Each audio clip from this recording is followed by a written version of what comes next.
గురుర్బ్రహ్మ గురుర్విష్ణు గురుర్దేవో మహేశ్వర గురు సాక్షాత్ పరం బ్రహ్మ తస్మై శ్రీ గురవే నమః. కొన్ని కారణాల వల్ల ఆలస్యమైపోయింది, అయినా పర్వాలేదు, చెప్పుదాం. కొంచెమన్నా కొద్దిసేపన్నా చెప్పుదాం. ఛార్జ్ లేకుండే ఛార్జ్ చేసేసరికి చాలా టైం పట్టింది. ఆయిತು.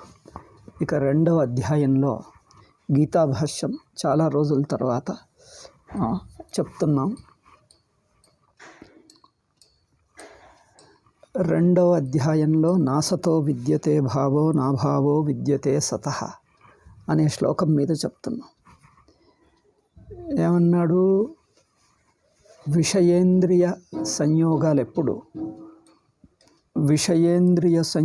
ఎల్లప్పుడూ శీతోష్ణ సుఖ దుఃఖదాహ అన్నాడు. అంటే ఇంద్రియాలకు విషయాలతో సంబంధం ఎప్పుడు కూడా శీతం ఉష్ణం సుఖం దుఃఖం అనే అనుభవాలనే తీసుకొస్తుంది. అనుభవాలంటే సెన్సేషన్స్, సంవేదనలనే తెస్తుంది. ఇంకంతే, అది తప్ప ఇంకేం చెయ్యదు. అయితే ఇప్పుడు ప్రశ్న, ఇంద్రియ విషయాలతో సంయోగం ఎప్పుడు ఉంటుంది? చూడండి, ఆశ్చర్యం అది. ఇంద్రియాలతో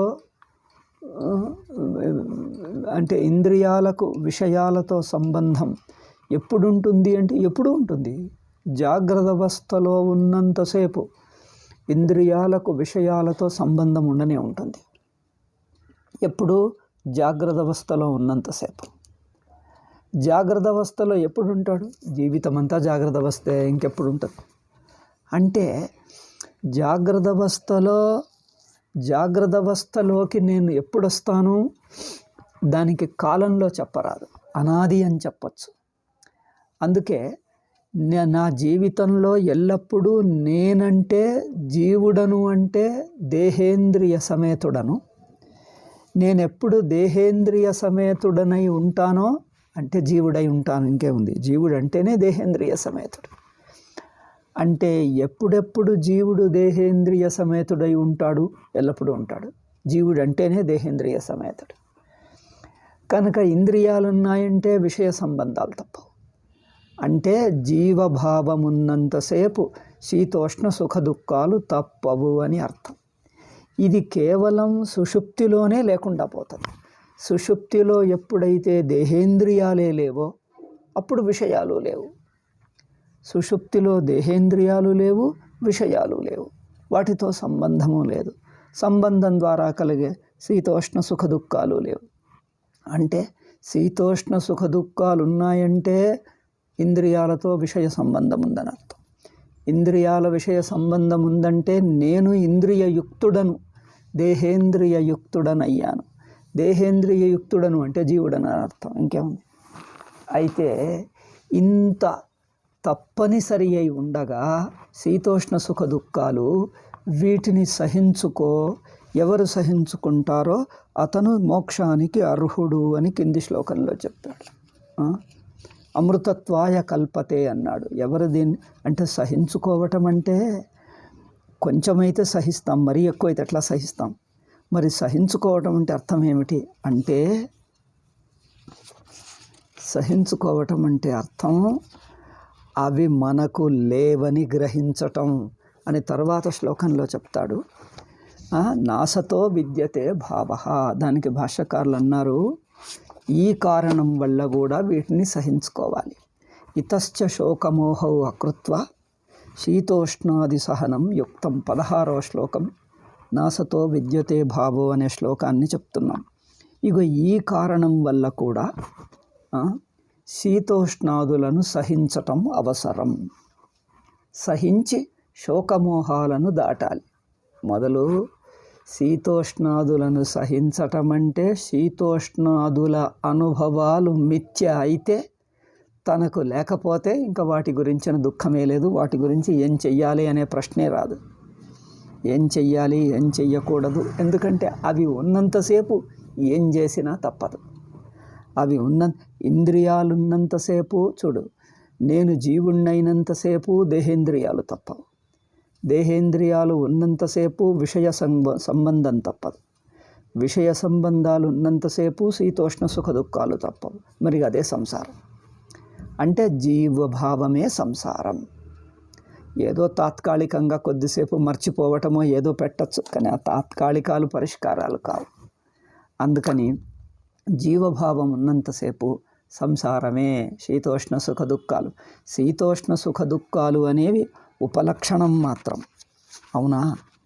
శీతోష్ణ సుఖ దుఃఖాలు ఉపలక్షణం. దేనికి? ఒక్క నిమిషం పెన్ను తీసుకుంటా. శీతోష్ణ సుఖ దుఃఖాలు దేనికి ఉపలక్షణం అంటే జన్మ మరణాలు, మానాపమానాలు అన్నీ సంసారానికి ఉపలక్షణాలు అని అర్థం. ఇక్కడ శీతోష్ణ సుఖ దుఃఖదా అంటే జన్మ మరణాది అన్నిటికీ ఉపలక్షణం.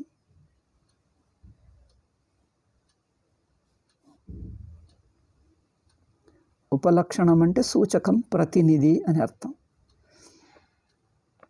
అంటే జన్మ మరణాలు అన్నీ ఇవన్నీ ఉన్నాయి అంటే ఆగమాపాయిన అంటే నిజమే వస్తున్నాయి పోతున్నాయి. మరి అదే సంసారం. ఇవన్నీ వస్తున్నాయి పోతున్నాయి అంటే అవి ఉంటూ మనల్ని నలుపుతూ ఉన్నాయి. ఎవరైతే తర్వాత శ్లోకంలో అన్నాడు యంహి నవ్యథయంతి, ఇవి శీతోష్ణ సుఖ దుఃఖ జన్మ మరణాదులు ఎవరిని ఇబ్బంది పెట్టవో పురుషం పురుషర్షభ సమదుఃఖ సుఖం ధీరం. సమదుఃఖ సుఖం అంటే ఇంకా సుఖ దుఃఖాల అంటే సంసార రూపంతో ఎవరు సమంగా ఉంటారు అంటే కదిలిపోరు. సంసారపు సుఖ దుఃఖాలు జన్మ మరణాల్లో సమంగా ఎవరు ఉంటారండి?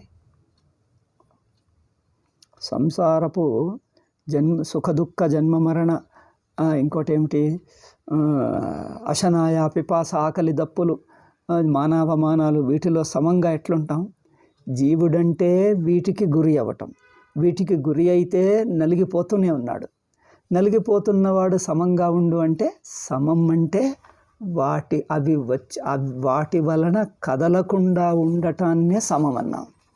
అవునా?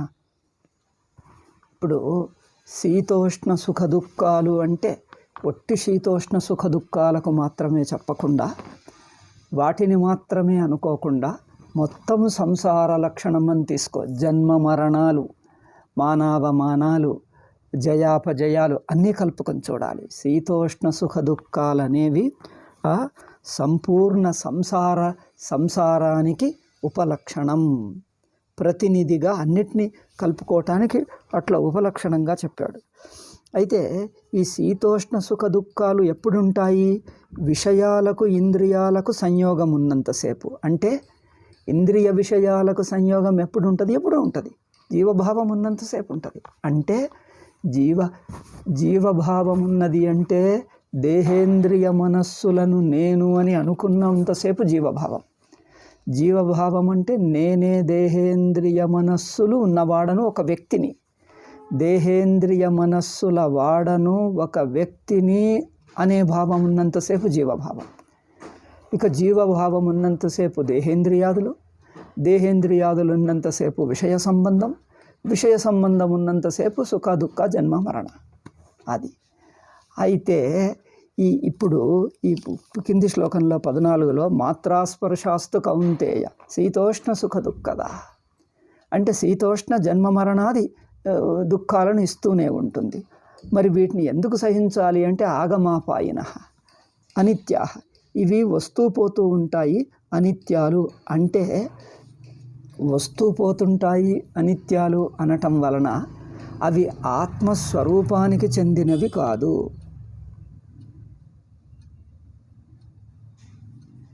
ఆత్మ స్వరూపానికి చెందినవి కావు అని తెలుసుకోవటం అవసరం. ఇక్కడ ఇవి ఆగమాపాయిన అంటే వస్తూ పోతాయి అంటే అర్థం ఏమిటి? నా స్వరూపమైతే వస్తూ పోతుందా? నేనే అయితే వస్తాను పోతానా? నాకు అంటేవి నాకు అంటేవైతే వస్తాయి పోతాయి. అంటే అవి నేను కాదు, ఇతరం నుంచి బయట నుంచి వస్తాయి వెళ్ళిపోతాయి. ఏది వస్తుంది అంటే అది నేను కాదు బయటది అని అర్థం. పోతుంది అంటే బయటది. అంటే ఏది వస్తుందో ఏది పోతుందో అది బయటది. అనిత్యం అంటే నిత్యం అంటే నేనే. నిత్యం అంటే ఏంటిది? నిత్యం అంటే ఆత్మ. అనిత్యం అంటే ఏంటిది? ఆత్మ కాదు. నిత్యం అంటే ఆత్మ, అనిత్యం అంటే ఆత్మ కాదు. తాంతి తిక్షస్వ. ఇట్లా అవి ఆత్మకి చెందినవి కాదు, అవి బయటివి. మరి బయటవి నాకెందుకు వస్తున్నాయి? అదే అధ్యారోపం. మాత్రాస్పర్శ అంటే ఏమిటి? అధ్యారోపం, స్వాభావిక అధ్యాస.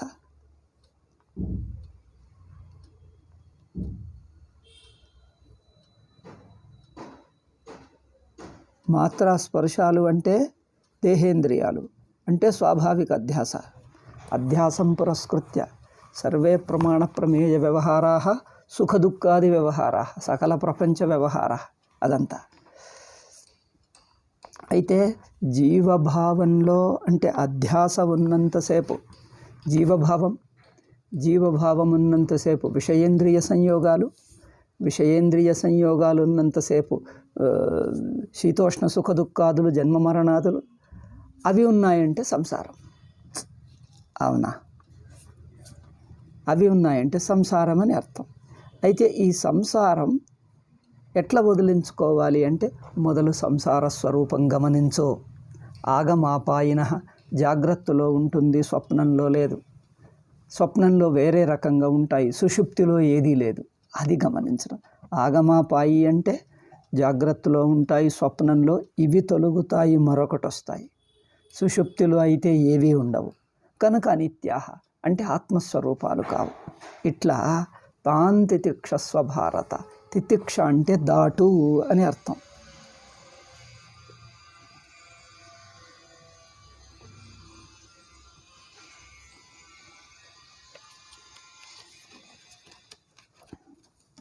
ఇట్లు యం హిన వ్యథయంతే. యం అంటే ఎవరిని ఇవి పీడించవో. ఎవరిని పీడించవంటే ఏంటిది? దేహేంద్రియాదులు నేననే అభిమానం ఉన్నంతసేపు. చెప్పాం కదా, జీవభావం ఉన్నాయి అంటే అధ్యాసలో ఉన్నాను, అంటే దేహేంద్రియాలు నేను అనే జ్ఞానంలో ఉన్నా, భ్రాంతిలో. దేహేంద్రియాదులు నేనన్న భ్రాంతిలో ఉన్నంతసేపు ఇంద్రియాలు ఉంటాయి. ఇంద్రియాలు ఉన్నంతసేపు విషయ సంయోగం ఉంటుంది. విషయ సంయోగం ఉన్నంతసేపు సుఖ దుఃఖాదులు, జన్మ మరణాలు ఉంటాయి. మరి ఇవి ఎవరిని పీడించవు అంటే అర్థం ఏమిటి? వాటి పీడ తప్పాలి అంటే మొదలు చూడండి. సంసార పీడ తప్పాలి అంటే జన్మ మరణ శీతోష్ణ సుఖ దుఃఖాలు ఉండకూడదు. అవి ఉండకూడదు అంటే ఇంద్రియాలు ఉన్నంతసేపు అవి తప్పవు. అయితే ఇంద్రియ మనస్సులు దేహాలే, దేహేంద్రియ మనస్సులే ఉండకూడదు. దేహేంద్రియ మనస్సులు ఉండకూడదు అంటే నా యందున్న అధ్యాస భ్రాంతి వదలాలి. నేను దేహేంద్రియ మనస్సుల అధ్యాస భ్రాంతి లేనివాడిగా శుద్ధ చైతన్యంగా ఉండాలి. కనుక యం హిన వ్యథయంతి పురుషం పురుషర్షభ. ఏ పురుషుడిని అంటే ఎవరు? అంటే అధ్యాసరహితుడిని. నవ్యథయంతి అంటే ఆ అధ్యాసరహితుడవుతాడో. అధ్యాసరహితుడినే వేధించవు. లేకపోతే అధ్యాస ఉన్నంతసేపు ఉండనే ఉంటాయి. అవునా? సమదుఃఖ సుఖం ధీరం. సమదుఃఖం అంటే ఏంటిది? అవి తనకు లేవు. సమదుఃఖం అంటే మొదలు ఆగమాపాయి అన్నాడు, తితిక్షస్వ అన్నాడు, ఇప్పుడు సమదుఃఖం అన్నాడు. అవి అనిత్యాలన్నాడు, ఇప్పుడు సహించుకో అన్నాడు, ఇప్పుడు సమం అన్నాడు. సమం అంటే ఏంటిది? సుఖం వచ్చినప్పుడు సుఖి అవుతాను, దుఃఖం వచ్చినప్పుడు దుఃఖి అవుతాను, జన్మ వచ్చినప్పుడు జాతః పుట్టినవాణ్ణి అవుతాను, మరణిస్తే మరణించిన వాడిని అవుతాను. ఈ విధంగా జన్మ కలవాడను, మరణం కలవాడను, సుఖీ అయ్యాను, దుఃఖి అయ్యాననే రూపాలుగా ఉండటమే జీవుడి యొక్క కర్తృభోక్తృభావం, జీవభావం.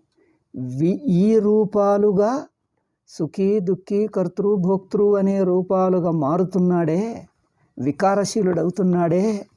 ఆ వికారంకు పోకుండా నిర్వికారుడని ఎప్పుడవుతానో. సమ అంటే ఏమిటి? నిర్వికారుడు. సమ అంటే తెలుసా? సుఖ దుఃఖాది అనుభవాలకు గురి కాకుండా, అంటే దేహేంద్రియ మనస్సులున్నంతసేపు, అంటే జాగ్రత్త అవస్థాభిమానం ఉంటే నేను వ్యక్తిని అవుతాను. జాగ్రత్త అవస్థాభిమానంలో వ్యక్తిగా ఉంటాను, అప్పుడు సుఖ దుఃఖాలు తప్పవు. అయితే దేహేంద్రియాలను విడిచి నేనుంటే, దేహం విడిచి ఇంద్రియాలను విడిస్తే విషయం లేదు, మనస్సు వదిలితే అవస్థే లేదు.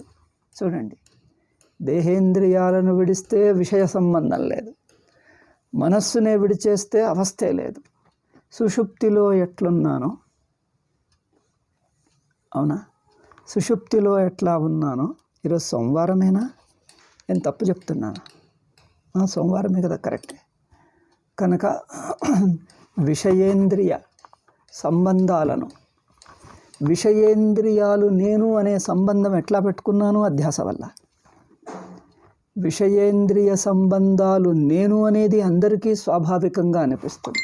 నువ్వు కావాలని తెచ్చుకోలే. నేను మెలకువల చూస్తూ నేను ఇట్లాగే ఉన్నాను, నేనున్నదే ఇదే నేను అనిపిస్తుందా అందరికీ? అయితే శాస్త్రం చెప్తుంది ఇది నీ నిజస్వరూపం కాదు, ఇది నేనే అనిపిస్తుంది. ఎంత ప్రయత్నించినా దేహేంద్రియాలు వదిలించుకోవటం వీలు కాదు, దేహేంద్రియాలు తన నుంచి తీసేసుకోవటం వీలు కాదు. ఎందుకంటే అది నేనే అయిపోయాను, నా స్వాభావిక రూపం. ఇది పోవాలంటే మనలో ఇంకొక అనుభవం ఉన్నది, ఆ సుషుప్తి అనుభవం. ఆ అనుభవానికి తానే లేవు అని తెలుసుకో. దేహేంద్రియాల యొక్క అధ్యాస నువ్వు తీసేస్తా అంటే పోదు. ఎందుకు? నువ్వంటేనే దేహేంద్రియాల స్వాభావిక అధ్యాస. ఆ అధ్యాసలో ఉన్న జీవభావము కర్తభోక్త నేను కర్తభోక్తగా నా ప్రయత్నంతో ఏం చేసినా ఆ చెయ్యటమే జీవభావం. ఏం చెయ్యాలన్నా అధ్యాసే. చూడండి, నేను ఏం చేస్తున్నా అధ్యాసే. కనుక ఆ అధ్యాసలో ఉన్న నేను అధ్యాసలోనే ఉంటూ వివిధ ప్రయత్నాలను చేస్తే ఆ ప్రయత్నాల ద్వారా అధ్యాస దాటడం వీలు కాదు. నేను ఏ ప్రయత్నం చేసినా కర్తభోక్తగానే ఉంటాను. మరి కర్తగా ఏం చేసి కర్తృత్వాన్ని వదిలించుకోలేడు. చూడండి ఎంత ఆశ్చర్యంగా ఉంది. కర్తగా ఏం చేసినా కర్తృత్వం వదిలించుకోలేడు. కర్తృత్వం అనేది తప్పు తెలివలికే. అంటే ఏంటి? అదొక భ్రాంతి, అది అపోహ. కర్తృత్వం అనేదే ఒక అపోహ, ఒక పొరపాటు. అది నా స్వరూపం కాదు అని తెలుసుకో అన్నాడు. కర్తృత్వం అనేది ఒక అపోహ, అది నా స్వరూపమే కాదు. అది తెలుసుకోవటం కావాలి.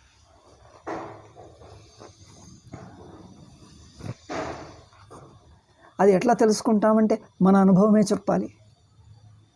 మనలోనే లోతుగా ఇంకొక అనుభవం ఉంది. ఆ అనుభవంలో దేహేంద్రియాదులు తామే లేవు. నువ్వు కొత్తగా తీసేయనక్కర్లే, అవి తామే లేవు. ఎందుకంటే దేహేంద్రియాదులు స్వాభావిక అధ్యాస వల్ల ఉన్నట్లు అనిపిస్తున్నాయి. అది లేదని పరిశీలించి గమనించి తెలుసుకో. శాస్త్రం ఎట్లా గమనించాలో చెప్తున్నాయి. శాస్త్రము గురువు గమనించు, అవస్థా దృష్టిని పెట్టుకొని గమనించు. అంటే సార్వత్రిక అనుభవాలైన జాగ్రత్త స్వప్న సుషుప్తులనే అనుభవాలు మనకున్నాయి. ఆ అనుభవ స్థాయి నుంచి గమనించు. ఇంద్రియానుభవ స్థాయి కాదు, మనస్సు అనుభవ స్థాయి కాదు, దేహానుభవ స్థాయి కాదు. ఈ అవస్థల స్థాయి నుంచి దాటి సార్వజనిక అనుభవాలున్నాయే, జాగ్రత్త స్వప్న సుషుప్తి అవస్థానుభవ దృష్టి. ఆ అనుభవ దృష్టి, దాన్నే అనుభవ దృష్టి అన్నారు వేదాంతంలో. లేక మరో రకంగా చెప్పాలంటే హృదయ గుహాయాం నిహితం అన్నాడు. హృదయ గుహ అంటే ఆ స్థాయి. అవస్థానుభవ దృష్టిని పట్టుకొని ఆ స్థాయి నుంచి విచారం చేస్తే, అవస్థానుభవ స్థాయిని విచారం చేస్తే దాన్ని ఏమన్నారు? దాన్ని హృదయ గుహ, నిహితం హృదయం గుహాయాం అన్నారు. అంటే ఆ స్థాయిలో గమనిస్తే శాస్త్రోపదేశాలు అర్థమవుతాయి. ఆ స్థాయిలో జాగ్రత్త అనుభవం, స్వప్నానుభవం, సుషుప్తి అనుభవం అనేవి స్వాభావిక అనుభవాలు ఉన్నాయి. ఈ అనుభవాలు ఏ స్థాయిలో ఉన్నాయో ఆ స్థాయిలో నుంచి గమనించాలి. వేదాంత ఉపదేశం ఆ స్థాయిలోనే పనిచేస్తుంది. నేను ఇంద్రియాభిమానిగా ఉంటూ వేదాంతం వింటే కుదరదు. కర్మేంద్రియాల అభిమానిగా ఉంటే కర్త అవుతాను, జ్ఞానేంద్రియాల అభిమానిగా ఉంటే జ్ఞాత అవుతాను. నేను కర్తభోక్తగా వేదాంత శ్రవణం చేస్తే, అది వేదాంత శ్రవణం చేస్తే వేదాంత నన్నేదో చెయ్యమంటున్నది అనుకుంటాడు. కర్మేంద్రియాల అభిమానిగా ఒక సంకల్పం ఉన్నవాడు కర్మలను ఆచరిస్తాడు. అటువంటి వాడు వేదాంత శ్రవణం చేస్తే ఏదో వేదాంతం నన్ను అట్లా చెయ్యి ఇట్లా చెయ్యి అంటున్నది అనుకుంటాడు. ఏదో కర్మ చెయ్యమని. కర్మ చెయ్యమని అనటం లేదు. నువ్వు ఎవరిగా ఉన్నావో ఆ కర్తృ రూపమే నువ్వు కాదు. కర్తృత్వం వదిలి స్వయంగా ఉన్నావు సాక్షిగా. జాగ్రత్త అవస్థాభావమును వదిలి జాగ్రత్త అవస్థాభావం విడిచి చైతన్య మాత్రంగా నువ్వు సహజంగా ఉన్నావు. ఏమి చెయ్యనక్కర్లే, నువ్వు ఉన్నవే అది. అట్లా తాను అప్రయత్నంగా ఎందుకంటే ఏ ప్రయత్నం చేస్తున్నా కర్తగానే చేస్తాడు. ఆ ప్రయత్నం చెయ్యటం మానటం రెండూ కర్తృత్వ భావమే. ఆ కర్తృత్వము లేని ఆత్మగా నువ్వున్నావు. చూడు, జాగ్రత్తలో స్వప్నంలో కర్తగా ఉంటావు. ఆ కర్తృత్వం లేని సుషుప్తిగా నువ్వున్నావు. సుషుప్తి అంటే ఒక అవస్థ కాదు, నువ్వే, నీకే సుషుప్తి అని పేరు. నిన్నే సుషుప్తి అన్నాం. సుషుప్తి అనేది లౌకికులు పెట్టుకున్నది బ్రహ్మస్వరూపానికి, మన నిజస్వరూపానికి పెట్టుకున్న పేరది. అది మనమే. అంటే అప్రయత్నంగా ఉన్నావు అది. ఎందుకంటే అక్కడ చెయ్యవలసిన కర్తనే లేడు, జీవభావమే లేదు. ఇంక చేస్తావేమిటి, మాంతావేమిటి? ఏదన్నా చెయ్యాలన్నా మానాలన్నా జీవభావమే. అదే లేకుండా ఉన్నావు. అవునా? కనుక జాగ్రత్త అవస్థ అంతా తనలో కల్పితం కనుక తనకు లేదు అనేటువంటి ఉనికి మాత్రం. మొత్తం అవస్థ ఉనికి, మొత్తం అవస్థ తెలివి, మొత్తం అవస్థా చైతన్యంలో అవస్థను వదిలి ఆ చైతన్యం మాత్రం ఉంటున్నది. ఎందుకు? అదే చైతన్యం స్వప్నానికి ఆధారం అవుతుంది. ఏ చైతన్యం మొత్తం జాగ్రత్త అవస్థకు ఆధారం అవుతున్నదో, ఏ చైతన్యం మొత్తం జాగ్రత్త అవస్థను వ్యాపించి కప్పేసి, మొత్తం జాగ్రత్త అవస్థను వ్యాపించి, జాగ్రత్త అవస్థకు ఆధారం ఎట్లవుతుంది? పక్కకుండి ఆధారం కాదు, మొత్తం జాగ్రత్త అవస్థను వ్యాపించింది. జాగ్రత్త అవస్థ లోపల బయట మొత్తం వ్యాపించేసింది. ఏ జాగ్రత్త చైతన్యం జాగ్రత్త అవస్థను లోపల బయట ప్రతి అణువును ప్రతి అనుభవాన్ని మొత్తం వ్యాపించేసింది. నువ్వు మొత్తం జాగ్రత్త అవస్థలో ఉన్నంతసేపు ఆ తెలివిగా ఆ చైతన్య రూపంగా ఉంటావా? చైతన్యంగా రూపం ఉండటం ఎప్పుడన్నా మానేవా? మొత్తం జాగ్రత్త అవస్థలో. నువ్వు జాగ్రత్త అవస్థలో ఒక రూపం వదిలి ఇంకో రూపం ధరించవచ్చు, ఒక క్రియను వదిలి ఇంకో క్రియ చేయొచ్చు, ఒక చోటును వదిలి ఇంకో చోటుకు పోవచ్చు. కానీ నువ్వు చైతన్యంగా ఉండటం మాత్రం ఎప్పుడూ మారదు. జాగ్రత్త అవస్థలో ఉన్నంతసేపు ఒకటి నీలో నిత్యంగా తప్పనిసరిగా ఉంటుంది చైతన్య భావం. చైతన్య స్వరూపుడననేది చైతన్యంలోనే నీకు జాగ్రత్తలోని ఇంద్రియం, జాగ్రత్తలోని మనస్సు, జాగ్రత్తలోని అహంబుద్ధి జాగ్రత్త అవస్థలోని అహంబుద్ధి కూడా ఆ చైతన్యానికే తెలుస్తున్నది. జాగ్రత్త అవస్థలోని దేశకాలాలు, జాగ్రత్త అవస్థలోని పదార్థాలు, పంచభూతాలు, నా వంటి ఇతర జీవులు, నేనొక జీవున్నట, నాలాగే ఇతరులున్నారట, ఇదంతా బుద్ధి. ఈ బుద్ధి అంతా ఎక్కడుంది? మెలకువ అనే స్పృహలో. మెలకువ స్పృహనే చైతన్యం అన్నాం. చైతన్యం అంటే మెలకువ స్పృహ. కాకపోతే ఆ చైతన్యం మెలకువ స్పృహ కొంచెం తేడా ఉంది.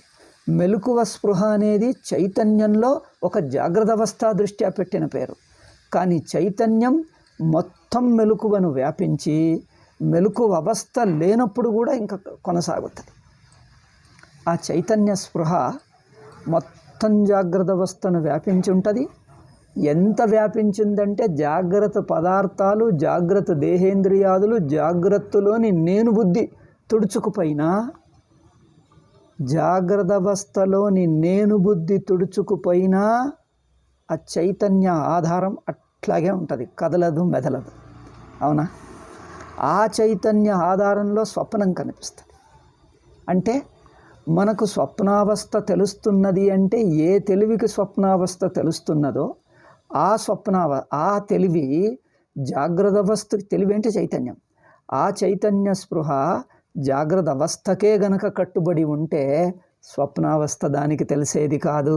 చూడు, జాగ్రత్త అవస్థకే తెలివి కట్టుబడి ఉంటే చైతన్య స్పృహ జాగ్రత్త అవస్థకే గనక కట్టుబడి ఉంటే స్వప్నం అనేది తెలిసేది కాదు. స్వప్నం రావాలంటే జాగ్రత్త వ్యక్తిత్వం, జాగ్రత్త దేహం, జాగ్రత్త ఇంద్రియాలు, మనస్సును తుడిచెయ్యాలి. జాగ్రత్త దేహేంద్రియ మనస్సులు తుడుచుకుపోతేనే స్వప్నం వస్తుంది. స్వప్నం తుడుచుకుపోతేనే జాగ్రత్త వస్తుంది. స్వప్నంలో జాగ్రత్తలో రెండిట్లో ఒకేసారి ఉండొచ్చా? వీలు పడదు. ఎందుకంటే రెండు పరస్పర విరుద్ధాలు, ఒకటి ఉంటే ఇంకొకటి ఉండదు. కనుక జాగ్రత్త వ్యక్తిత్వం తుడిచేస్తేనే స్వప్నం, స్వప్న వ్యక్తిత్వం తుడిచేస్తేనే జాగ్రత్త. అయితే ఈ రెండు నాకు తెలుస్తున్నాయి అనిపిస్తుందే, అది ఏ స్థాయి నుంచి? జాగ్రత్త వ్యక్తి, జాగ్రత్త జ్ఞాతకు స్వప్నం తెలుస్తుందా? అక్కడ సూక్ష్మ తేడా ఉంది. జాగ్రత్త ప్రపంచాన్ని తెలుసుకున్నవాడు జాగ్రత్త జ్ఞాత, జాగ్రత్త ఇంద్రియ మనస్సు, జాగ్రత్త మనస్సు కలవాడు జాగ్రత్త జ్ఞాత. జాగ్రత్త మనస్సుకు జాగ్రత్త ప్రపంచమే తెలుస్తుంది. అవునా? జాగ్రత్త మనస్సుకు జాగ్రత్త ప్రపంచమే తెలుస్తుంది. అయితే ఆ జాగ్రత్త మనస్సే స్వప్నంకు పోతుందే? ఇక్కడ తప్పు. జాగ్రత్త మనస్సు స్వప్నంకు పోదు. అయినా స్వప్నం నాకు తెలుసు. నాకంటే ఏ నేనది? ఆ తెలుసుకుంటున్న నేనెవరది? జాగ్రత్త మనస్సు కాదు. ఎందుకంటే జాగ్రత్త మనస్సు జాగ్రత్త ప్రపంచాన్నే తెలుసుకుంటుంది, జాగ్రత్తలో ఉన్నాననే అంటది. జాగ్రత్త అవస్థను దాటదు. ఎవరు? జాగ్రత్త మనస్సు. మరి అహం బుద్ధి, జీవబుద్ధి అంటే జాగ్రత్త మనస్సును పట్టుకోవటమే జీవభావం, కర్తభోక్త జ్ఞాత. జాగ్రత్త జ్ఞాత అంటే జాగ్రత్త మనస్సును అంటిపెట్టుకొని ఉన్నవాడే జాగ్రత్త జ్ఞాత. జాగ్రత్త మనస్సుకు అంటుకొని ఉంటాడు. జాగ్రత్త మనస్సునే వదిలేస్తే అక్కడ జీవుడే ఉండడు, జ్ఞాతృత్వమే ఉండదు, కేవల సాక్షి ఉంటుంది. అంటే జాగ్రత్త మనస్సును విడిచి ఉన్నది సాక్షి.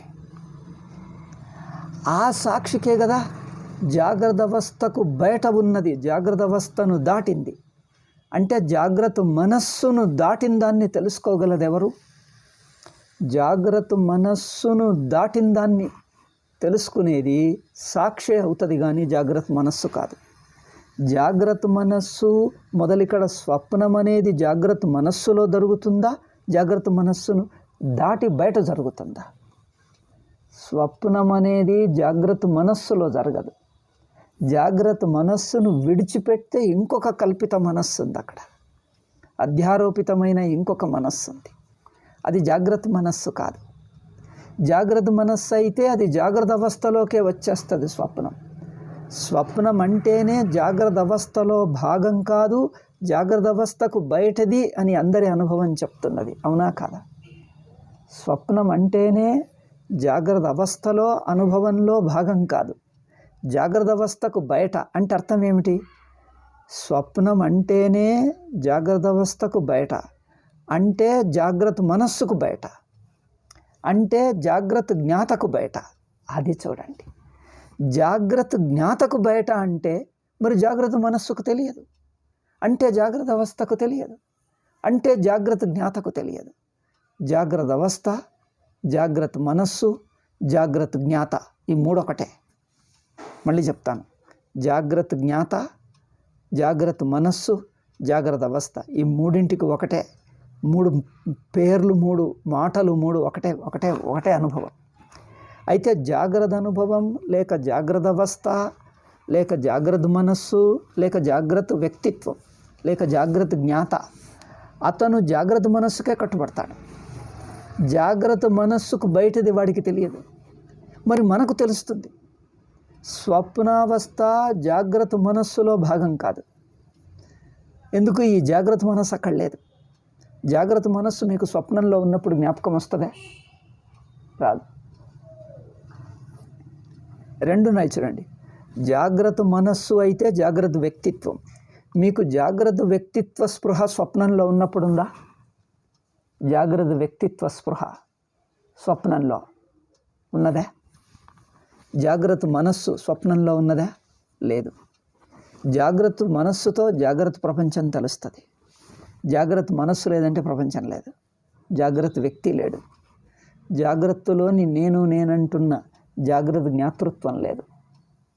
స్వప్నంలో జాగ్రత్త మనస్సును దాటితేనే స్వప్నం. అయితే జాగ్రత్త మనస్సు స్వప్నంలో తెలియదు. స్వప్న మనస్సు జాగ్రత్తలో తెలుస్తుందా? తెలియదు. అయ్యో తెలుస్తుంది కదండి. తెలియదు. గమనించండి.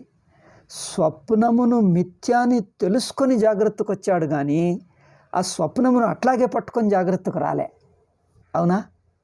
మీరు జాగ్రత్త అవస్థను స్వప్నంకు తెచ్చుకున్నారా? నేను స్వప్నం జాగ్రత్తలో తెలుస్తుంది కదండి అంటే స్వప్నంలోని కొంచెమే తెలుస్తుంది. అది కూడా జాగ్రత్తలో భాగంగా తెలియదు. జాగ్రత్తకు బయట అంటే తెలుసుకుంటాడు. బయట అంటది. జాగ్రత్త ప్రపంచానికి స్వప్న పదార్థాలకు సంబంధం ఉన్నదే? స్వప్న పదార్థాలు, స్వప్న దేశకాలాలు, స్వప్న వ్యక్తి, స్వప్నంలోని దేహం ఇక్కడికి తెచ్చుకోవచ్చా? స్వప్నంలోని వస్తువులు ఇక్కడికి తెచ్చుకోవచ్చా? స్వప్నంలో మీ టేబుల్ మీద ఏదో ఒకటి ఉంది, ఒకటి మంచిది. ఏమిటి? అక్కడ ఒకటి మామిడి పండు ఉన్నది. జాగ్రత్తకు తెచ్చుకోవచ్చా? ఎందుకు తెచ్చుకోలేమండి? ఎవరు చూడకుండా బాగా గట్టిగా పట్టుకోండి. మేల్కోబోతుంటే గట్టిగా పట్టుకొని మేల్కోండి. ఎవరు పట్టుకోవాలి? జాగ్రత్త దేహం. జాగ్రత్త దేహమే పోతే నువ్వు ఏ చెయ్యి పట్టుకున్నదో ఆ చెయ్యి అక్కడే వదిలేసి వచ్చారు. అవునా? ఏ జాగ్రత్త దేహం పట్టుకున్నదో ఆ జాగ్రత్త దేహం అక్కడే వదిలేసి వచ్చాడు. అంటే స్వప్నం నుంచి ఇక్కడ రెండు చెప్తున్నాను. జాగ్రత్త మనస్సుకి స్వప్నం తెలియదు, స్వప్న మనస్సుకు జాగ్రత్త తెలియదు. ఈ విషయాన్ని నేను మళ్ళీ ఒకసారి వివరించి చెప్తాను. గమనించండి. జాగ్రత్త మనస్సు స్వప్నానికి పోదు, అక్కడ పని చెయ్యదు అంటే జాగ్రత్త మనస్సు విడిచిపెడతాడు. స్వప్నము జాగ్రత్తకు రాదు. స్వప్నమును మిథ్య చేసి మేల్కొంటాడు. స్వప్నం మిథ్యాన్ని తెలుసుకునే మేల్కొంటాడా? మిథ్యాన్ని తెలియకుండా స్వప్నమును అట్లాగే పట్టుకొని మేల్కొంటాడా? ఈ తేడా గమనించండి. చూడండి, మరోసారి చెప్తాను. స్వప్న అవస్థానుభవమును, స్వప్నంలోని వ్యక్తిత్వమును మిథ్య చేసి మేల్కొంటాడా? అదే వ్యక్తి అట్లాగే వస్తాడా? స్వప్నంలోని వ్యక్తి, స్వప్నంలోని మనస్సు అట్లాగే జాగ్రత్తకు వస్తుందా? అవునండి, స్వప్నమును మేము జ్ఞాపకం చేసుకుంటాం కదండి అంటారు. పోనీ స్వప్నం జ్ఞాపకం వస్తుందంటే జాగ్రత్త వ్యక్తి చూసినట్టు జ్ఞాపకం వస్తుందా? కాదు. జాగ్రత్త వ్యక్తికి బయటి వాడది. జాగ్రత్త వ్యక్తి కాదు, జాగ్రత్త మనస్సు కాదు. జాగ్రత్త మనస్సుతో స్వప్నం అనుభవించాలే. జాగ్రత్త మనస్సుతో స్వప్నం అనుభవిస్తే ఏమవుతుంది? జాగ్రత్త మనస్సుతో స్వప్నం, గమనించండి. స్వప్నంలో మీకు జాగ్రత్త స్పృహ కలిగిందనుకోండి. స్వప్నంలో జాగ్రత్త స్పృహ కలిగితే ఇంకా స్వప్నంలో ఉండరు, మేల్కొనేస్తారు. మీకు జాగ్రత్త మనస్సు వచ్చిందంటే ఇంకా స్వప్నం వదిలేశారని అర్థం. అంటే స్వప్నానికి బయటకు వస్తేనే మీరు జాగ్రత్త మనస్సుకు వస్తారు. స్వప్న మనస్సులో ఉంటూ జాగ్రత్తకు రారాదు. అది నేను చెప్పేది. స్వప్న మనస్సులో ఉంటూ జాగ్రత్తకు రారాదు. స్వప్న మనస్సు అభిమానం వదిలి స్వప్న వ్యక్తిత్వం విడిస్తేనే జాగ్రత్తకు వస్తారు. అవునా కాదా? ఇది మళ్ళీ గమనించండి. స్వప్న వ్యక్తిత్వం, స్వప్న మనస్సు విడిస్తే అంటే బాధితం చేస్తే, అది నేను కాదు తన అభిమానం వదిలేస్తే జాగ్రత్త మనస్సుకు వస్తాడు. జాగ్రత్త మనస్సును వదిలేస్తే స్వప్నంలో ఉంటాడు. అంటే జాగ్రత్త మనస్సు స్వప్న మనస్సు కాదు, స్వప్న మనస్సు జాగ్రత్త మనస్సు కాదు. ఇది స్పష్టమైందా? లేక మళ్ళీ చెప్పమంటారా? జాగ్రత్త మనస్సు స్వప్నంలో ఉండదు. గమనించండి. జాగ్రత్త మనస్సు అంటే ఏంటిది? జాగ్రత్త స్పృహ అని అర్థం. జాగ్రత్త మనస్సు అంటే జాగ్రత్త స్పృహ. జాగ్రత్త స్పృహ స్వప్నంలో ఉంటుందా? జాగ్రత్త స్వప్నంలో ఉంటే ఇంకా స్వప్నంలో ఉండలేరు, మేల్కొనేస్తారు, అసలు స్వప్నమే రాదు. మీరు జాగ్రత్త స్పృహ ఉంచుకొని స్వప్నంలోకి వెళ్ళగలరా? జాగ్రత్త స్పృహ ఉంచుకున్నంతసేపు మీకు నిద్ర పట్టదు, మీకు స్వప్నం రాదు. స్వప్నం రానే రాదు, నిద్రనే పట్టదు. జాగ్రత్త స్పృహ ఉంచుకున్నంతసేపు నిద్ర పట్టదు, స్వప్నం రాదు. మీకు స్వప్న స్పృహ ఉన్నంతసేపు మీరు ఇంకా మేల్కోలే అని అర్థం, ఇంకా స్వప్నంలోనే ఉన్నారు. అయితే జాగ్రత్త స్పృహ అంటే జాగ్రత్త మనస్సు. జాగ్రత్త మనస్సు విడిస్తే స్వప్నంలోకి పోవచ్చు. అంటే జాగ్రత్త మనస్సును విడిచిపెట్టే స్వప్నంలో ఉంటారు, కానీ ఇదే మనస్సును తీసుకొని పోము. అవునా? అంటే ఈ వ్యక్తిత్వం, ఈ ప్రపంచం, ఈ స్పృహ, ఈ సుఖ దుఃఖాలు, ఈ అనుభవాలు, ఈ మనస్సు, ఈ నేను బుద్ధి అక్కడ ఉండదు. జాగ్రత్త నేను బుద్ధి, జాగ్రత్త మనస్సు అక్కడ ఉండదు. అది వదిలేస్తేనే స్వప్నంకి పోతాం. అదే ఉందనుకో మీకు స్వప్నమే కలిగేది, మీరు ఇక్కడే ఉంటారు. అది తేడా. జాగ్రత్త వ్యక్తిత్వం ఉంటే ఇంకెక్కడే ఉంటారు, ఎంతసేపు చేసినా. అది పగటి కళ అవుతుంది, కానీ స్వప్నం కాదు. గమనించండి, పగటి కళ కావచ్చు. పగటి కళ అంటే అర్థం ఏంటిది? జాగ్రత్త ప్రమాతగా ఉంటూ జాగ్రత్త మనస్సులోనే కలగంటే అది పగటి కళ అవుతుంది. జాగ్రత్త మనస్సు తెలుస్తున్నది, నేను ఇక్కడే ఉన్నానని తెలుసు, ఇక్కడే ఉంటూ ఊహించుకుంటే అది జాగ్రత్త స్వప్నం అవుతుంది. జాగ్రత్తలోనే పగటి కళ. కానీ జాగ్రత్త మనస్సును విడిస్తే, నేను జాగ్రత్త మనస్సు కాదు, నేను జాగ్రత్త వ్యక్తినే కాదన్న, నేను జాగ్రత్త వ్యక్తిని అన్న భావం విడిచిపెట్టే స్వప్నంలో ఉంటాడు. అంటే అక్కడ స్వప్నపు వ్యక్తే వేరు. అవునా? అయితే జాగ్రత్త మనస్సు, జాగ్రత్త నేనన్న బుద్ధి లేనప్పుడే స్వప్నం ఉంటుంది. ఇక స్వప్నము నేను, స్వప్న మనస్సు దాన్ని పట్టుకునే మేల్కోడు. అది మిథ్యాన్ని తెలుసుకుంటేనే మెలకు వస్తుంది. అదే ఉండగా మీకు స్వప్నంలో ఉంటూ మీరు మెలకువకు రారు. వస్తారా? స్వప్నంలో ఉంటూ స్వప్నదేహం ఉంచుకొని, స్వప్నదేహానికి మీ చేయికి దెబ్బ తగిలింది, నొప్పేస్తుంది, మీరు అదే నొప్పితోటి అదే స్వప్నంతో ఉంటూ మేల్కొంటారా? అదే దేహం, అదే ఇంద్రియాలు పట్టుకోలేరు. అవి మిథ్య చేసే మేల్కొంటారు. మిథ్య అంటే అవి లేవు అని తెలుసుకునే మేల్కొంటారు. అవి నాకు లేవు, లేవంటే అవి నాకు లేవు. నేను కాదు అని తెలుసుకుంటేనే జాగ్రత్తకు వస్తారు. అంటే స్వప్న మనస్సు, స్వప్న వ్యక్తిత్వం విడిస్తేనే జాగ్రత్తకు వస్తాం. జాగ్రత్త మనస్సును విడిస్తేనే స్వప్నంకి పోతాం. అవునా? అయితే దీనివల్ల ఒక్క సత్యం తెలుస్తుంది. మరి స్వప్నం జాగ్రత్త రెండూ నాకు తెలుస్తున్నాయంటే ఆ నేనెవరు? అది జాగ్రత్త మనస్సు కాదు, స్వప్న మనస్సు కాదు. అవునా కాదా? నాకు జాగ్రత్త మనస్సు తెలుస్తోంది, స్వప్న మనస్సు రెండు ఒకే తెలివిలో ఉంటున్నాయి. తెలివి ఒక్కటే, చైతన్య స్పృహ ఒక్కటే చైతన్య స్పృహకు జాగ్రత్త ఉంటున్నది, స్వప్నం ఉంటున్నది. అంటే ఈ జాగ్రత్త మనస్సును దాటి ఉన్నది ఒక్క చైతన్య స్పృహ. జాగ్రత్త మనస్సును దాటి, జాగ్రత్త మనస్సుకు కట్టుబడకుండా, జాగ్రత్త మనస్సును అంతా వ్యాపించేసి జాగ్రత్త మనస్సు విడిచినా ఉండగలిగిన చైతన్యం. జాగ్రత్త మనస్సును విడిచినా ఉండగలుగుతుంది, స్వప్న మనస్సును విడిచినా ఉండగలుగుతుంది. స్వప్న మనస్సును దాటి, జాగ్రత్త మనస్సును దాటి రెండిటికి సమానంగా ఉండగలుగుతున్నది చైతన్యం. అది చూడండి. అవునా? గమనించండి, జాగ్రత్త మనస్సుకు కట్టుబడింది కాదు ఆ చైతన్యం. జాగ్రత్త మనస్సులో ఇరుక్కుపోలే, జాగ్రత్త మనస్సులో మునిగిపోలే, జాగ్రత్త మనస్సుకు అంటుకోవటం లేదు. అందుకే జాగ్రత్త మనస్సును విడిచినా తానున్నది. జాగ్రత్త మనస్సును, జాగ్రత్త వ్యక్తిత్వమును విడిచినా తనకేం కాదు, తానే తాను సహజంగా ఉంది. అంటే మొత్తం జాగ్రత్త అవస్థ తనకు లేదు, తాను మాత్రం ఉన్నాడు. ఒట్టి పేరు లేకుండా ఉన్నాడు. నేనెవరిని అంటే అక్కడ పేరు దొరకదు. పేరు లేదు, రూపం లేదు, ఆకారం లేదు, ఒట్టి ఉనికి ఉనికి ఉనికి అంతే. తెలివి అంతే, ఒట్టి ఉన్నది. ఒట్టి ఉనికి జాగ్రత్తలో ఎక్కడుందండి? ఒట్టి ఉనికి, పేరు లేదు, ఆకారం లేదు, గుణం లేదు, రంగు లేదు, ఏం లేదు.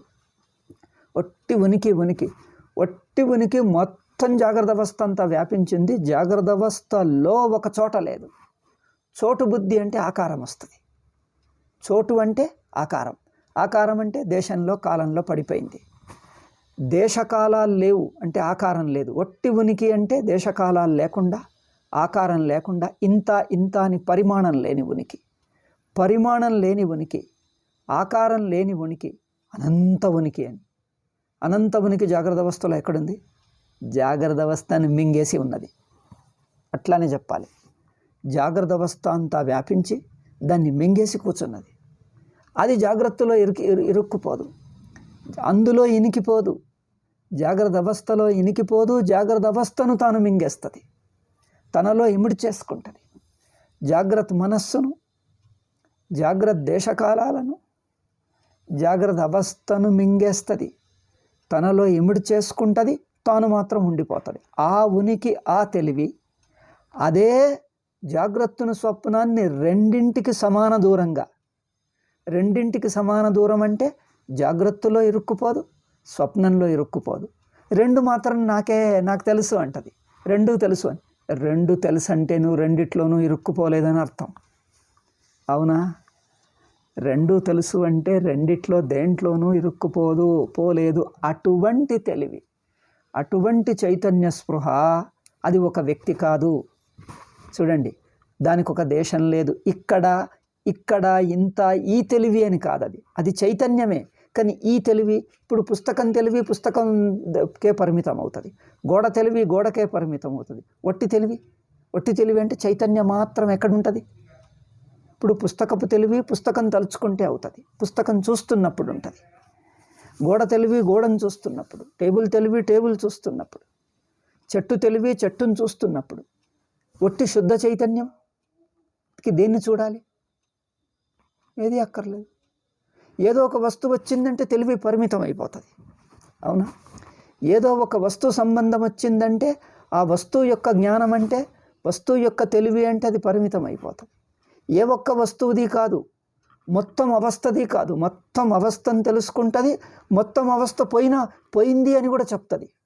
మొత్తం జాగ్రత్త అవస్థ మొత్తం జాగ్రత్త అవస్థను వ్యాపించి, మొత్తం జాగ్రత్త అవస్థను జాగ్రత్త మనస్సును వ్యాపించి అది పోయింది అని కూడా చెప్తుంది. అంటే ఆ తెలివి ఎక్కడున్నది?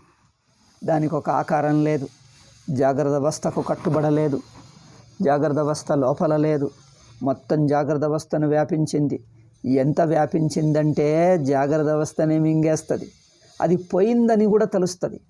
జాగ్రత్త అవస్థ పోయింది, తుడుచుకుపోయిందని తెలుస్తున్నదంటే జాగ్రత్త అవస్థను మింగేసిందని అర్థం. జాగ్రత్త అవస్థను మింగేసింది అంటే అర్థం ఏమిటి? జాగ్రత్త అవస్థ పోయిందని కూడా చెప్తుంది, పోయిందని కూడా ఆ తెలివికే తెలుస్తుంది. మెలకువ లేదు, జాగ్రత్త మనస్సే లేదు, జాగ్రత్త నేను బుద్ధి లేదు. ఎట్లా తెలుస్తుందండి? జాగ్రత్త అవస్థ పోతుంది, వస్తుంది, వచ్చిందని నీకెట్లా తెలుసు? నువ్వెవరు? జాగ్రత్త అవస్థ వచ్చిందని చెప్పేది ఎవరు? నువ్వు ఎక్కడి నుండి చెప్తున్నావు జాగ్రత్త అవస్థ వచ్చిందని? జాగ్రత్త అవస్థ పోయిందంటే ఆ అనేవాడు ఎవరు? ఎక్కడున్నాడు? జాగ్రత్త అవస్థ కంటకుండా వెనక ఉన్నాడు అంటే ఆధారంగా ఉన్నాడు. ఆ జాగ్రత్త అవస్థను తుడిచేసి మింగేసి కూర్చుంటాడు, తాను మాత్రం ఉంటాడు. మొత్తం జాగ్రత్త అవస్థ పోయింది, తానున్నాడు. అవునా? అట్లా అంటే మొత్తం జాగ్రత్త అవస్థ పోయింది అని ఎట్లా తెలుస్తుంది? మీ అనుభవమే చెప్తుంది. స్వప్నం చూడండి, స్వప్నానుభవంలో ఆ తెలివి ఉందా? ఉన్నది. చైతన్య స్పృహ ఉందా? ఉంది. జాగ్రత్త అవస్థ లేదండి అంటాడు. ఎట్లా తెలుసు? లేదని నీకేం తెలుసు? నా అనుభవమే చెప్తుంది. జాగ్రత్త అవస్థ లేదు. అయితే నువ్వు జాగ్రత్త అవస్థను విడిచి చైతన్యంగా ఉన్నావు. ఆ చైతన్యమే చెప్తున్నది. జాగ్రత్త అవస్థ మొత్తం మింగేసినా తుడిచేసినా మింగేసినా రెండంతా ఒకటే అర్థం. అంటే అది పోయిందని తెలుస్తుంది అని అర్థం. ఇప్పుడు తుడిచేసినా మింగేసినా ఈ మాటలకు కట్టుబడద్దు. ఆ మాటలతో మనం చెప్తున్న అనుభవం ఏమిటి? అనుభవం మీద దృష్టి పెట్టాలి. జాగ్రత్త అవస్థ లేదు అంటే, తుడిచేసినా మింగేసినా అంటే అది అయిపోయిందన్నది తెలుసుకుంటున్న చైతన్యం. జాగ్రత్త అవస్థ లేదని తెలుస్తున్న చైతన్యం ఉందే, అది జాగ్రత్త అవస్థ అంతా తనలోనే తెలుసుకొని దాన్ని తుడిచేసి కూడా తాను అట్లాగే కూర్చున్నది. మొదటి నుంచి ఉన్నది, ఇప్పుడు ఉన్నది, ఎప్పుడు ఉన్నది. అట్లా మళ్ళీ జాగ్రత్త అవస్థ వస్తే ఎవరికి? నాలోకే వస్తుంది. నేను మాత్రం మొదటి నుంచే ఉన్నా. జాగ్రత్త అవస్థ లేనప్పటి నుంచి కూడా నేనున్నా. జాగ్రత్త అవస్థ రాకముందు నుంచి ఉన్నా, అది పోయిన తర్వాత కూడా ఉంటా. అంటే జాగ్రత్త అవస్థ పోయింది అని నీకు తెలుస్తా? జాగ్రత్త అవస్థ లేదు. సుషుప్తిలో ఉన్నదా జాగ్రత్త అవస్థ? లేదు. స్వప్నంలో ఉన్నదా? లేదు. లేదని నీకెట్లా తెలుసు? ఏమో తెలుస్తుంది నాకు. అదే జాగ్రత్త అవస్థ లేని అనుభవం నీకొకటి ఉన్నది. అనుభవం అంటే నువ్వు అని అర్థం. జాగ్రత్త అవస్థ లేని అనుభవం అంటే జాగ్రత్త అవస్థను విడిచి నువ్వు అని అర్థం. జాగ్రత్త అవస్థ లేని అనుభవం అంటే జాగ్రత్త అవస్థను విడిచి నువ్వంటే వ్యక్తి కాదు, అక్కడ మనస్సు కాదు, ఇంద్రియాలు కాదు, అవునికీయ చైతన్యం, అఖండ అనంత, పేరు లేని, ఆకారం లేని, వస్తువు లేని, పరిమాణం లేని, ఆకారం లేని, పరిమాణం లేని, అనంత, అంతా తానే అని అర్థం. జాగ్రత్త అవస్థ వదిలి అంటే జాగ్రత్త అవస్థ విడిచి ఉంటాడు అనేసరికి వ్యక్తి అనుకోవద్దు. జాగ్రత్త అవస్థను విడిచి ఉంటుంది తత్వం. అది ఏమిటి? అంతా తానే. అది అంతా తానే తాను, అఖండంగా అనంతంగా ఉన్నది తాను. అదొక వ్యక్తి కాదు, అది అనంతం. అది మొత్తం జాగ్రత్త అవస్థను వ్యాపిస్తుంది అంటే వ్యక్త్యా? మొత్తం జాగ్రత్త అవస్థలోని సర్వానుభవాలను తెలుసుకుంటుంది అంటే అది వ్యక్త్యా? అదొక తత్వం, అది వ్యక్తి కాదు. మొత్తం జాగ్రత్త అవస్థనంతా తెలుసుకుంటుంది. భూతం, వర్తమానం, భవిష్యత్ అనే కాలము, దూర దేశాలు, అందులో ఉండే సూర్యుడు, చంద్రుడు, నక్షత్రాలు, ప్రపంచము, పంచభూతాలు, సముద్రాలు, నదులు అన్నిటినీ తెలుసుకునేది మెలకువ స్పృహ, చైతన్య స్పృహ. అంటే ఒక వస్తువా, ఒక రూపమా? అది దేన్ని అన్నిటినీ తెలుసుకుంటుంది, అన్ని పోయినా ఉంటుంది. అంటే చైతన్య స్పృహ తానే ఉంటుంది. దానికి ఏ వస్తువులు అక్కర్లే. వస్తువులు పోయినా పోవచ్చు, తాను మాత్రం ఉంటుంది. వస్తువులు వస్తున్నా తనలోకే వస్తాయి, పోయితే పోయిన తనలోనే మునిగిపోయి తాను మాత్రం ఉంటుంది. అది చైతన్య స్పృహ. ఇట్లు చైతన్య స్పృహ అంటే ఏది? తానంటే వ్యక్తి కాదు. ఈ వ్యక్తిని కూడా వదిలేసి పెట్టిన తాను. ఈ నేనన్న బుద్ధి కాకుండా పేరు పెట్టరాదు, ఉనికి అంతే. నేను అంటే ఇట్లా అట్లా ఉన్నాను అనేది నేను బుద్ధి. ఆ నేను బుద్ధిని వదలగా తానున్నది, అక్కడ పేరు లేదు. అది సుషుప్తి. అంటే జాగ్రత్త అవస్థను మింగేసినా ఉన్నది. జాగ్రత్త అవస్థ లేని అనుభవం చెప్పగలుగుతున్నా అంటే లేనిది నేను అని అర్థం. జాగ్రత్త అవస్థ లేనిది ఎవరు? తాను. అంటే నేను జాగ్రత్త వ్యక్తిత్వం వదులుకొని ఉన్నాను. అది నేను కాదు, నేననే ఊరికే పేరు. అది నేననే పేరుకు కూడా దొరకదు. అది ఏ పేరుకు దొరకదు. నేననే పేరుకు దొరకదు, నేననే మాటకు దొరకదు, ఏ మాటకు దొరకదు. ఏ మాటకు అందకుండా ఉంటాను నేనప్పుడు. ఆ తన ఉనికి ఏ మాటకు అందకుండా ఉన్న ఉనికి తాను. ఆ తాను ఏ వ్యక్తి కాదు, ఏ మనస్సు కాదు. ఇట్లా ఇంత అంత ఏ పేరుకు ఏ పరిమాణంకు దొరకను. కానీ తానుగా ఉన్నాడు. తానంటే ఎంత? అయ్యో ఎంత అనే లెక్కనే లేదు, అనంత తాను. అక్కడ ఎవరూ లేరు, ప్రశ్న లేదు, అడిగేవాళ్ళు లేడు, చెప్పేవాళ్ళు లేడు, ఉన్నదంతా తానే. అట్లా ఆ తాను మొత్తం జాగ్రత్త అవస్థను విడిచి ఉన్నది, మింగేసి ఉన్నది, వదిలేసి. ఎట్లా చెప్పినా జాగ్రత్త అవస్థ, జాగ్రత్త వ్యక్తిత్వం, జాగ్రత్త మనస్సు లేనిది. జాగ్రత్త వ్యక్తిత్వం వదిలింది. నేనన్న బుద్ధిని వదిలి ఉన్న ఉనికి. నేను రూప ఉనికి కాదు, నేనన్న బుద్ధిని వదిలిన ఉనికి. గుర్తుపట్టారా? నేనన్న బుద్ధిని వదిలిన ఉనికి, నిశ్శబ్ద ఉనికి, తానే తాను. వృత్తిరహిత ఉనికి, వృత్తి లేదు దానికి. ఎందుకు? అది ఇది అంతా ఇంత అంటే వృత్తి అవుతుంది. అది ఇది అంతా ఇంత ఏది పెట్టరాదు. ఉన్నది తానే తాను, అఖండ అనంత, సర్వం తాను. సర్వము తానే అయినవాడు పోతనన్నారే, సర్వం తానే అయినవాడు. అది ఆత్మ. ఆత్మ అంటే తానే తాను. అక్కడ జాగ్రత్త లేదనేది ఆ అనుభవంకు తెలుస్తుంది. అంటే అది తాను. ఏ అనుభవంకు జాగ్రత్త లేదని తెలుస్తుందో స్వప్నం కూడా పోతుంది. స్వప్నం పోయింది రెండెట్లా తెలుస్తుంది? స్వప్నంలో ఉన్నవాడికి పోయిందని తెలుస్తుందా? చూడండి, స్వప్నంలో ఉన్నవాడికి స్వప్న ప్రపంచంలో కొంత భాగం తెలుస్తుంది. మొత్తం స్వప్నం పోయింది. మొత్తం పోయిందనేది ఎవరికి తెలుస్తుంది? స్వప్నంలో కట్టుబడని వాడికి స్వప్నం పైన విడిచినా ఉంటాడు. స్వప్నమును అనుభవించి స్వప్నమునంతా తెలుసుకుంటూ వెలిగిస్తూ స్వప్నం పైన మిగిలి ఉండేవాడే స్వప్నం పోయిందని చెప్పగలడు. గమనించండి, స్వప్నమునంతా చూస్తూ స్వప్నమునంతా వెలిగిస్తూ స్వప్నం పోయింది లేదు అనేది ఎవరు? ఆ స్వప్నమునంతా మింగేసిన తాను ఉండిపోతుంది. అది తాను, స్వతసిద్ధ తాను, అఖండ అనంత తాను. ఆ తాను జాగ్రత్త అంతా తెలుస్తుంది. జాగ్రత్త తుడిచేసి మిగిలిపోతుంది, ఉండిపోతుంది. తన ఉనికి రాదు పోదు. జాగ్రత్త పోయినా తాను మాత్రం ఎప్పట్లాగే ఉంటూనే ఉంటుంది. ఉనికే దాని స్వరూపం. అటువంటి ఉనికి జాగ్రత్తను మింగి స్వప్నమును మింగి ఉండిపోతుందే. రెండూ తెలుస్తుంది. దానికి జాగ్రత్త లేదు, స్వప్నం లేదు, రెండు వదిలి కూడా ఉంటుంది. అటువంటి ఉనికి అఖండ అనంతం. దానికి పరిమాణం లేదు, ఆకారం లేదు. ఇట్లా అట్లా అని ఏ పేరు పెట్టరాదు, ఏ పేరుకు దొరకదు. పేరు పెట్టాలంటే మనస్సు ద్వారా పెట్టాలి. మనస్సులు మింగేసింది, దానికి పేరు పెట్టేది ఎవరు? మనస్సే కదండి నామరూప. మనస్సు ద్వారానే రూపం వస్తుంది, మనస్సు ద్వారానే పేరు పెడతాం. పేరంటే నామరూప, నామరూపం కాదు అది. అంటే మనస్సు లేదు, పేరు పెట్టే మనస్సే లేదు. ఆకారమును తలుచుకునే మనస్సు లేదు, దానికి ఈ ఆకారం ఈ మనస్సు అనేది లేదు. అంటే దాన్ని మింగేసింది, పేరు పెట్టే మనస్సును మింగేసింది, రూపం కనిపించే మనస్సును మింగేసింది. రూపమును తెచ్చి చూపించే, రూపాన్ని చూపించే మనస్సునే మింగేస్తే ఇంకా దానికి రూపం లేదు. పేరు పెట్టే మనస్సును మింగేస్తే దానికి పేరు లేదు. అట్లా పేరు లేకుండా, రూపం లేకుండా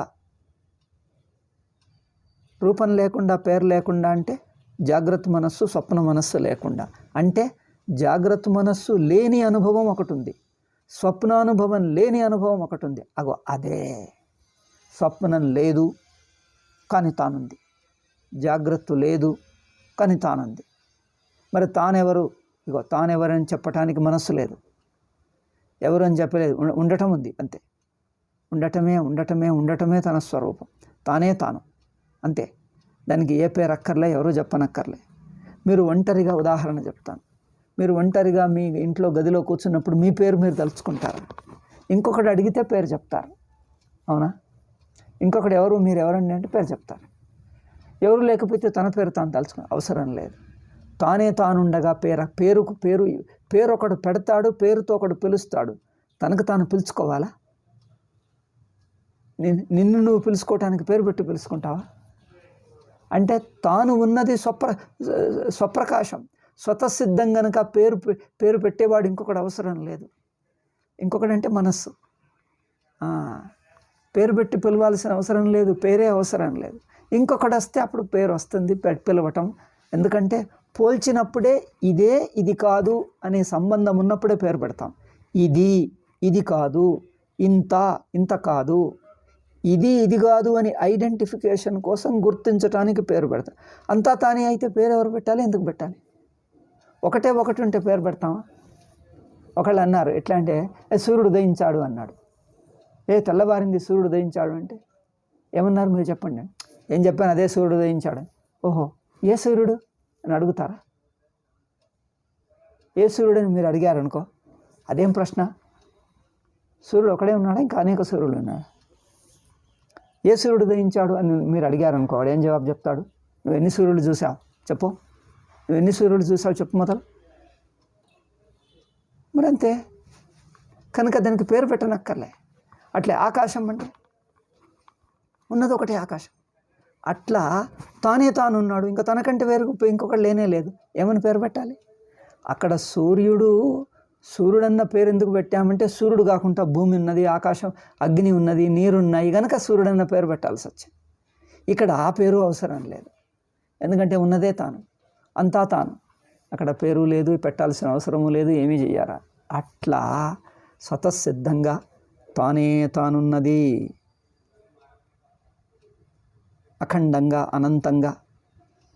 అది జాగ్రత్తను వదిలి ఉన్నది. అందుకే జాగ్రత్త లేదని చెప్పగలుగుతుంది, స్వప్నం లేదని చెప్పగలుగుతుంది.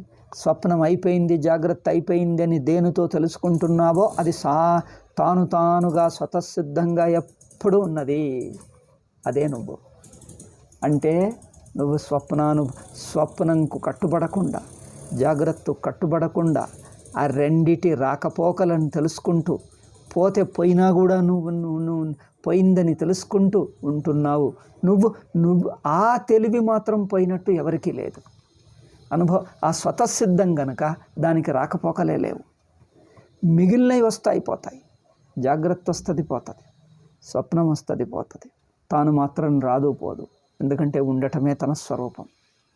తాను ఉంటాడు అంటే ఉండటం ఏమిటి? ఉంటాడంటేనే ఆత్మ అని అర్థం. ఆత్మ ఉంటుంది అని కాదు, ఆత్మకే ఉంటుంది అంటేనే ఆత్మ, ఉనికే ఆత్మ. ఆత్మ ఉంటుంది అనేవి ఉనికి పేరే ఆత్మ. ఆత్మ తెలుసుకుంటుంది, అదయ్యా తెలివికే ఆత్మ అని పేరు. తెలివి స్వరూపమనే ఆత్మ అన్నాం. కానీ ఆత్మ తెలుసుకుంటుంది అంటే ఆత్మ కొద్దిసేపు తెలుసుకుంటుంది, కొద్దిసేపు తెలివి ఆపేసి కూర్చుంటుంది అని అర్థమా? మరి తెలివి ఆపేసినప్పుడు ఏమవుతుంది ఆత్మ? అట్లా తెలివి ఆపేయటం అనేది ఉండదు. ఎందుకంటే తెలివే తాను. తెలివి అంటే చైతన్యం, చైతన్యమే తాను. చైతన్యం ఆగింది ఎప్పుడు? అది ఆగదు. ఎందుకంటే చైతన్యం ఆగటం అంటే నేనే లేకపోవటం. నేనే లేకపోవటం అనేది ఎప్పుడూ లేదు. స్వతసిద్ధం, స్వప్రకాశం. అందుకని ఇంకా కొన్ని ఏవి అయిపోయిందని తెలుస్తుందో అది తెలుసుకునేవాడు నిత్యసిద్ధుడు. అయిపోయేది అవస్థ. ఇట్లా సమదుఃఖ సుఖం దూరం అంటే సుఖదుఖాలు సమంగా అంటే అవస్థల రాకపోకలు తనకంటకుండా ఉంటాయి. అవస్థల రాకపోకలు అంటే ఏమిటి? అవస్థలు రాకపోకలు అంటుతాయి అంటే ప్రమాతృజ్ఞాత్రుడు అవుతాడు. వాటికి అంటకుండా అంటే ఏంటిది? అవస్థ వస్తే రాని, పోతే పోని, పోయినా తేడా లేదు, వచ్చిన తేడా లేదు. అవస్థ వచ్చినా పోయినా రెండిటికి తేడా లేదు. ఎందుకంటే నేను ఎప్పుడూ ఉంటాను. అట్లా తాను అఖండ, తాను అనంత, తాను ఎప్పుడు ఉండటం ఉందే అఖండ అనంత స్వతసిద్ధ సర్వము తానైన తాను. ఆ తాను ఎప్పుడు ఉంటుందే అది సుఖ దుఃఖరహితం. సమదుఃఖ సుఖం అంటే ఆ ఆత్మగా ఉండు, నిర్వికారంగా ఉండు. ధీరం సోమృతత్వాయ, అతడే అమృతత్వానికి యోగ్యుడు. అంటే ఆ సాక్షి స్వరూపం, ఆత్మస్వరూపం అద్వితీయం. సాక్షి అంటే ఇక్కడ అద్వితీయం. ఈ దృష్ట్యా సాక్షి అన్నాం, లేకపోతే అద్వితీయమే. ఆ అద్వితీయ ఆత్మగా ఉంటే అమృతత్వాయ కల్పతే, అమృతస్వరూపుడుగానే ఉంటాడు. అమృతం అంటే జన్మ మరణాలు లేవు, సుఖ దుఃఖాలు లేవు, శీతోష్ణాదులు లేవు. అంటే శీతోష్ణ సుఖ దుఃఖాదరహితంగా ఎప్పుడూ ఉండటం, నిండుగా ఉండటం, నిశ్చింతగా ఉండటం, ఆనందంగా ఉండటం, అదే అమృతత్వం. అమృతత్వం అంటే సుఖ దుఃఖాది రహితం. సుఖ దుఃఖాలు ఏం చేస్తాయి? కొద్దిసేపు వచ్చింది, కొద్దిసేపు పోయింది, అమృతం కాదు, తాత్కాలికం చేస్తాయి. అమృతం అంటే నిత్యం. అమృతం అంటే నిత్యం. సుఖ దుఃఖం అంటే అమృతం కాదది, అంటే వచ్చిపోయేది. జారుతూ జారుతూ పోతుంది, వస్తుంది. అంటే వచ్చిపోయేది అంటే ఏదో తాత్కాలికం అని అర్థం. అమృతం అంటే తాత్కాలికం కాదు. అమృతం అంటే నిత్యసిద్ధం. అమృతానికి విరుద్ధం తాత్కాలికం. అమృతానికి విరుద్ధం మరణశీలం. మరణశీలం అంటే వస్తుంది పోతుంది అని అర్థం.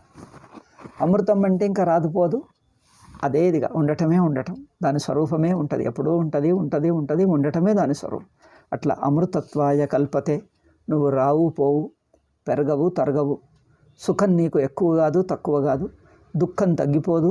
అంటే దుఃఖము రావటం పోవటం అట్లా ఉండదు. ఎందుకంటే ఎప్పుడూ తానే స్వతసిద్ధంగా ఉండటమే, ఉండటమే, ఉండటమే. ఉనికే తాను, స్వతసిద్ధమే తాను, అంతా తాను.